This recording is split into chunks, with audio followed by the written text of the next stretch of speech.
원유 관련 이슈들에 대해서 어떻게 해석하는지.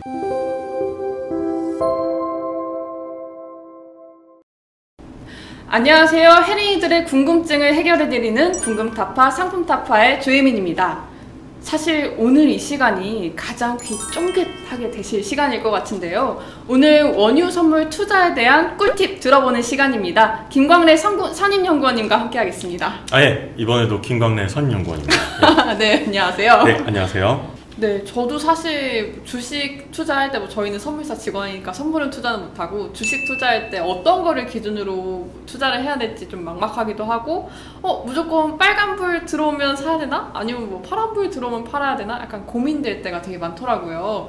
그래서 해외 선물 어린이들, 혜린이들이 궁금해할 만한 약간 꿀팁 같은 게 있을까요? 일단 원유 투자하실 때 다양한 지표들을 많이들 좀 참조를 하세요. 뭐 재고라든지 생산 관련 지표라든지 뭐 오펙의 그 감산 관련해서 타임테이블 등 뭐 되게 다양한 것들을 참조를 하시는데 이번 시간에는 제가 투자를 하실 때 꼭 이제 유의하셨으면 좋겠는 것들을 좀 모아봤거든요. 그래서 그 부분들 좀 설명을 드리도록 할게요. 일단 가장 먼저 미국 같은 경우는 허리케인 시즌이라는 게 존재를 합니다. 그래서 원유를 투자를 할 때 좀 유의하실 필요가 있는 게 허리케인 시즌이라고 하는 게 보통 6월부터 11월까지를 의미를 하는데요. 이 구간에 전체 미국 내에 도래하는 허리케인의 약 95%가 이 6월부터 11월까지에 있습니다. 그래서 보통 뉴스에 허리케인이 이제 올 것 같다 라는 뉴스가 뜨면 유가는 단기적으로 상승합니다.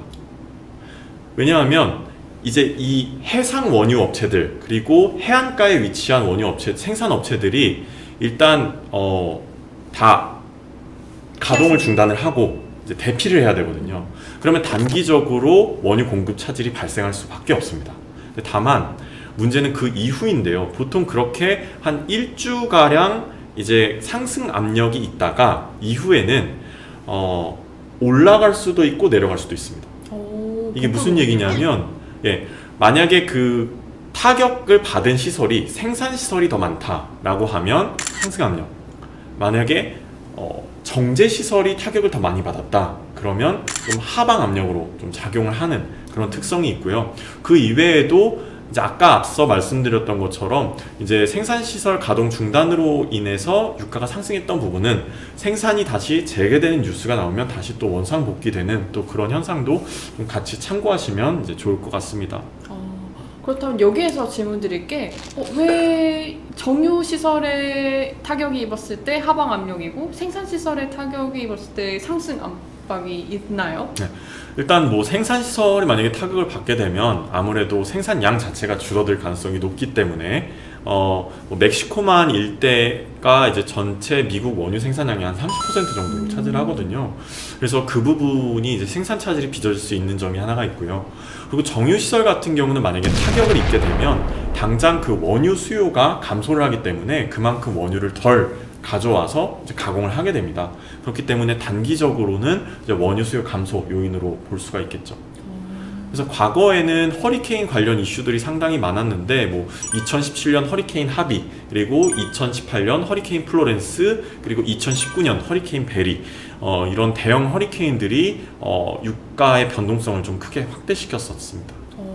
그렇군요. 그러면 보통 이제 투자자들이 이제 허리케인이 일어나는 시점을 약간 주의 깊게 살펴봐야 하겠네요. 네. 그러면 또 이제 그거 말고도 뭐 계절적으로도 뭐 유가의 재고에 따라서 뭔가 변동이 있을까요? 그 미국의 재고가 이제 주 단위로 발표가 됩니다. 그러니까 원유 재고 그리고 뭐 가솔린 재고, 정제유 재고 이렇게 발표가 되고 보통 통상 한국 시간으로 이제 수요일 오전에는 API 재고라고 해서 그러니까 그러니까 공인 국가가 발표하는 그 것이 아니라 그 석유 협회에서 따로 이제 집계를 해서 발표하는 그 API 재고가 있고요.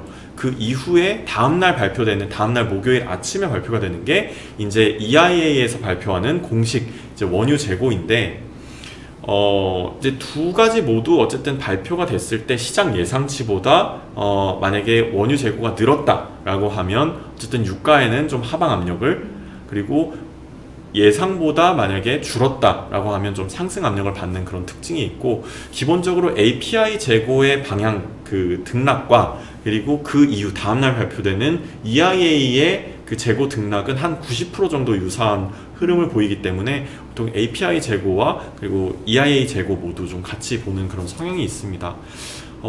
근데 재고의 특성을 살펴보면은 기본적으로 이제 많이들 간과하고 계시는 게 이제 계절적인 요인을 좀 많이 감안을 안 하시고 해석하시는 분들이 많으세요. 일단 기본적으로 원유 재고 같은 경우는 6월부터 10월까지는 드라이빙 시즌이라고 해서 그 이전에는 원유 재고가 계속해서 축적을 하다가 이제 6월부터 본격적으로 재고가 소진되는 시즌입니다. 그래서 원래 기본적으로는 원유 재고 자체가 계속해서 좀 감소하는 그런 흐름을 보이고요. 그리고 또 겨울철에 들어서는 이제 그 난방 관련 수요가 또 부각이 되면서 그때 또 한 차례 이제 그 원유 재고가 좀 이렇게 하락하는 그런 좀 부분이 있습니다. 그래서 이러한 계절적 요인들을 좀 같이 감안해서 해석하시면 원유 투자를 하시는데 좀 도움이 되지 않을까 이렇게 생각이 되네요. 그렇군요. 그러면 6월 달에는 드라이빙 시즌 때문에 원유 재고가 감소하고, 그리고 겨울에는 이제 난방비 때문에 그 기름에 대한 수요가 조금 더 늘어난다는 그런 이야기군요. 네. 그렇다면 뭐 중동에 보면 항상 이란이 어떻고 뭐 이라크가 어떻고 뭐 상당한 다양한 이슈들이 있는 기사들을 네. 제가 많이 봤는데, 혹시 이런 거는 어떤 영향이 있을까요? 네, 그 원유 투자하시면서 되게 많은 분들이 질문을 주세요. 막 이러이러한 이슈들이 있는데 이런 거는 어떻게 해석해야 되냐. 그러니까 우리들이 흔히 많이 접하는 거, 리비아 내전. 리비아 같은 경우는 내전 때문에 한 달에도 거의 한 5차례에서 6차례 그 송유관이나 아니면 그 수출 항구가 가동이 중단되는 사태가 빈번하게 일어납니다. 그래서 한 뭐 50만 bpd에서 많게는 100만 bpd까지 공급 차질이 빚어지는데, 이 이슈 자체는 사실 시장에서도 리스크를 어느 정도 반영을 해왔기 때문에 사실 리비아 이슈 자체만 가지고 원유의 변동성을 야기시킬 만한 요소들은 사실 크지 않다고 보고 있고요.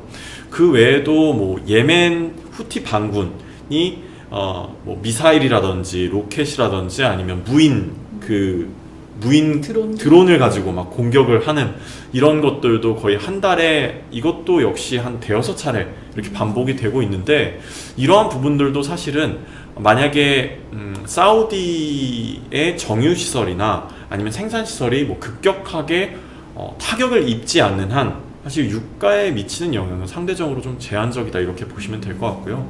뭐 그 이외에도 뭐 해상에서 뭐 유조선 호르무즈 해협 주위에서 뭐 지정학적 리스크가 발생을 한다던가, 아니면 이라크에 주둔하고 있는 미군 병력들이 공격을 받는다던가, 좀 이러한 이슈들이 상당히 좀 큰 지정학적 리스크로 작용을 하긴 하는데, 이 역시도 시장에서는 이미 좀 익숙해져 왔기 때문에 실제로 그 생산량의 차질이 빚어지지 않는다고 한다면 사실 유가에 크게 영향을 미치진 않는다 이렇게 보시면 될 것 같습니다.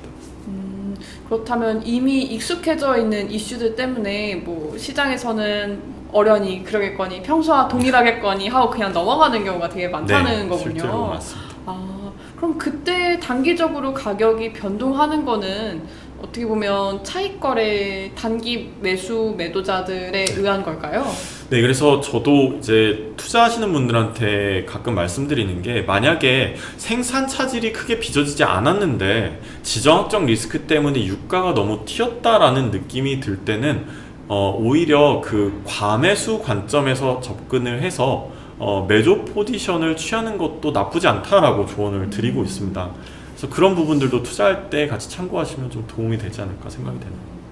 그렇군요. 그래서 혜린이 여러분들 앞으로 이런 뉴스들이 있을 때 유가가 빠졌어, 유가가 떨어졌어, 이런 거는 단기적인 관점에서 단기 매수자들의 뭐 이런 매매일 수도 있다는 점 꼭 기억해 두시기 바라겠습니다. 네, 제가 사실 요즘에 이제 장롱에 있던 면허를 좀 꺼내고 운전을 좀 시작하려고 차를 좀 보고 있는데, 그 요즘 나오는 T사 있잖아요. 요즘 말이 많다던 그 T사 차가 참 이쁘더라고요. 그래서 그 전기차 수요에 따라서 혹시 원유는 좀 나중에 수요가 줄어들까요? 네, 아무래도 그 장기적인 관점에서 놓고 보면 원유 수요는 감소할 수밖에 없습니다. 그래서 이 부분이 그 장기 원유 전망 가격 그 차트에도 지금 반영이 되고 있는 상황이고요. 일단 뭐 미국만 놓고 보더라도 전체 원유 수요에서 50%가 가솔린 관련 수요예요. 근데 그 전 세계적으로 2040년 혹은 2035년에 이제 앞으로는 그 가솔린 차는 이제 내재 기관차는 사용을 하지 않겠다, 판매를 하지 않겠다라고 선언을 한 상황이기 때문에 지금부터 이미 그 전기차 혹은 친환경차 관련 수요는 꾸준하게 증가를 하는 반면 그 가솔린과 아니면 뭐 디젤 관련 차량의 수요는 계속해서 감소를 하고 있고요. 그래서 이 부분들도 아무래도 원유 수요에도 조금씩 지금 반영이 되고 있는 그런 상황입니다. 그러면 앞으로 전기차 판매 대수가 좀 늘어남에 따라서 유가에는 하방 압력이 좀 일어날 수도 있다는 말씀이네요. 네, 아무래도 하방 압력으로 작용할 가능성이 높습니다. 근데 요즘 제가 어느 글에서 봤는데 전기를 만드는데도 기름이 사용이 된다고 하더라고요. 그러면 오히려 어떻게 보면 이런 면에서 봤을 때는 이제 유가의 상승 요인이 될 수도 있지 않냐는 그런 제가 글을 본 적이 있어서 혹시 이 부분에 대해서 어떻게 생각하시나요? 예. 그 부분은 좀 짚고 넘어가야 될 게 사실 그 전기를 생산하는데 원유가 사용되긴 합니다. 근데 문제는 뭐냐면 생산 단가가 워낙 높기 때문에 오히려 생산 단가가 싼 석탄이나 아니면 그 원자력, 에너지를 통한 그런 그 전기 생산이 훨씬 더 효용성이 있고요. 미국만 놓고 보면 전체 전기 생산량의 오로지 0.5%만 그 원유를 통해서 이제 전기를 생산하고 있습니다. 그렇기 때문에 그 전기차에 대한 수요가 늘어나고 전기 관련 수요가 늘어난다고 해서 그 원유 관련 수요가 늘어날 가능성은 매우 낮다, 이렇게 보시면 될 것 같습니다. 그렇다고 보면 어떻게 보면 전기차랑 원유는 좀 반대적인 약간 상관관계가 있다고 하면 정방향이 아닌 역방향으로 가는 거라고 보면 되겠네요. 네. 참 흥미로운 이야기였습니다. 연구원님, 선물 거래 보면 레버리지, 증거금 이런 단어들이 있는데 정확하게 무슨 뜻인가요? 선물 상품 같은 경우는 총 계약 금액 전부를 입금하고 거래하는 게 아니라 레버리지를 사용하기 때문에 일부 금액으로 거래가 가능합니다. 그래서 이것을 증거금 거래라고 하는데요. 예를 들면은 WTI 원유를 70달러에 1000배럴을 현물로 매수할 경우에는 7만 달러, 원화로 약 7,800만 원이 필요한데 선물은 레버리지를 활용한 증거금 거래로 약 650만 원만 있으면 투자가 가능합니다. 그러니까 레버리지로 따지면 약 13배인 거죠. 다만 레버리지 상품은 이제 원금 초과 손실이 가능하다는 점도 꼭 유의하셔야 합니다. 최근에 마이크로 WTI 크루드 오일 상품도 신규 상장했다고 하던데요? 네, 스탠다드 상품의 10분의 1 가격인 마이크로 WTI 크루드 오일은 약 65만 원 만에 비교적으로 적은 증거금으로 거래가 가능하기 때문에 초기 비용 부담이 적고 해외 선물 초보자분들의 관심이 상당히 좀 높지 않을까, 이렇게 예상이 됩니다. 그렇군요. 그 선물 투자는 원유 가격이 하락할 때와 상승할 때 모두 투자가 가능하죠? 네, 그렇죠. 그러니까 주식처럼 내가 산 종목이 반드시 올라야만 수익이 나는 게 아니라, 그러니까 크루드 오일 가격이 상승할 것 같으면 매수, 하락할 것 같으면 매도로 진입을 해서 시장의 변동성에 유연하게 움직일 수 있는 그런 이점이 있습니다. WTI 크루드 오일은 한국 시간 기준으로 오전 8시부터 다음날 7시까지 23시간 거래되고요. 지금과 같은 서머타임 기간에는 1시간 앞당겨진 오전 7시부터 다음날 6시까지 거래되니까요. 꼭 기억해두세요. 궁금타파 상품타파, 오늘 원유 선물에 대해서 알아봤는데요. 오늘 좀 어떠셨나요? 궁금증 좀 해결되셨나요? 해리들의 단기 탈출 목표를 위해서 다음 시간에도 쉽고 재미있는 상품 이야기로 찾아뵙겠습니다. 다음 시간에 만나요. 성투하세요. 안녕. 안녕.